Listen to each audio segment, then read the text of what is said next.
Assalamualaikum warahmatullahi wabarakatuh. Sahabat A-History, Ramadan tahun kedua Hijriah adalah bulan pertama umat Nabi Muhammad SAW melaksanakan puasa Ramadan.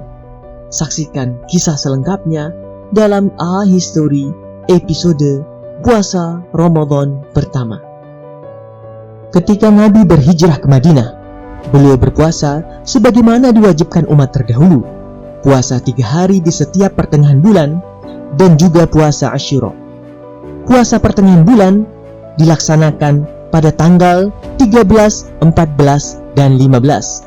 Sedangkan puasa Asyura dilaksanakan pada tanggal 10 Muharram. Di tahap pertama ini, siapa yang dengan sengaja tanpa alasan tidak mau berpuasa, maka mereka boleh tidak berpuasa, asalkan menggantikannya dengan fidyah. Ketika telah sampai perintah perubahan arah kiblat pada nisfu Sya'ban 2 Hijriah, maka turunlah perintah puasa Ramadan dengan turunnya surat Al-Baqarah ayat 183 sampai 185. Allah menetapkan kewajiban puasa atas orang mukmin yang sehat dan memberikan keringanan kepada orang sakit dan orang yang sedang bepergian, serta ditetapkan memberikan makan orang miskin bagi lansia yang tidak kuat lagi melakukan puasa. Maka pada tanggal 1 Ramadan 2 Hijriah adalah hari pertama bagi kaum muslimin melaksanakan kewajiban puasa Ramadan. Walaupun puasa Ramadan telah diperintahkan, tapi bagi para sahabat yang mulia ternyata belum jelas batasan boleh makan dan minumnya.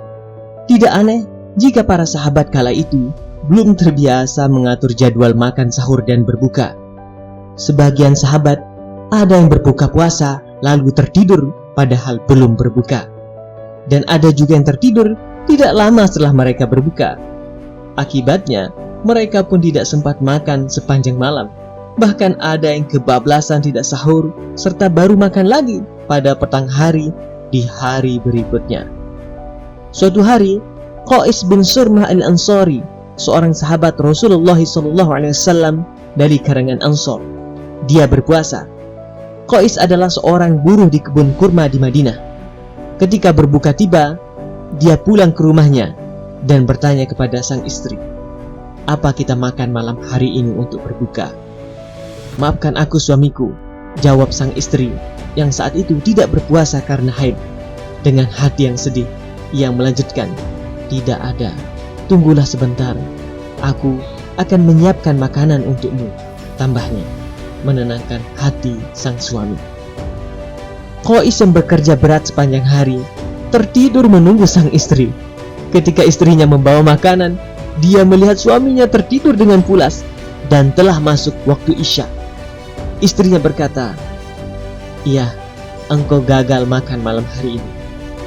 Artinya, Qais belum makan sesuap atau seteguk pun untuk berbuka.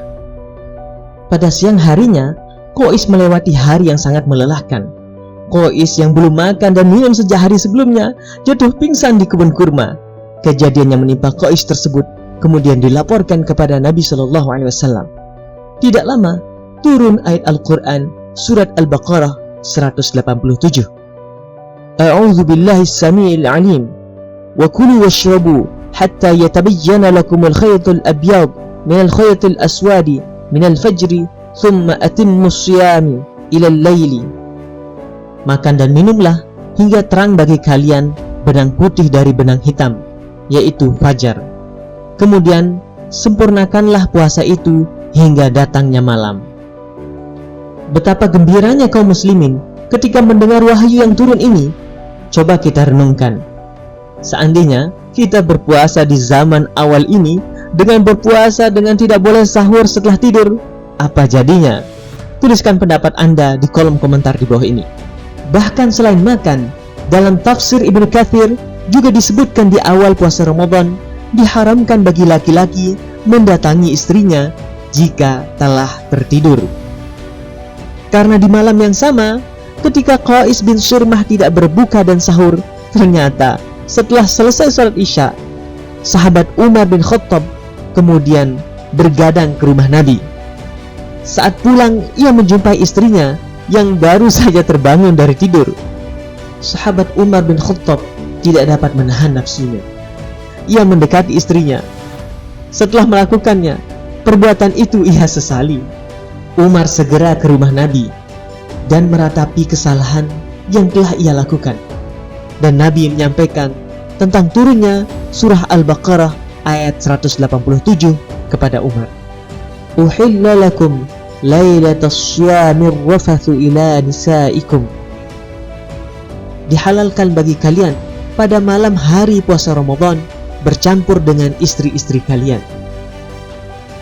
Alimallahu annakum kuntum takhtanuna anfusakum fataba alaikum wa afa ankum fal'ana bashirunna wabtaghu ma kataballah. Allah mengetahui bahwasanya kalian tidak dapat menahan nafsu kalian.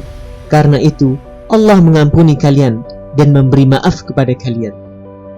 Demikianlah kisah Qais dan Umar sebagai sebab penyempurna dari syariat berpuasa.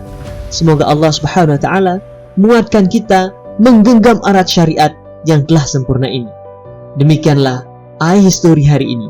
Semoga bermanfaat. Wassalamualaikum warahmatullahi wabarakatuh.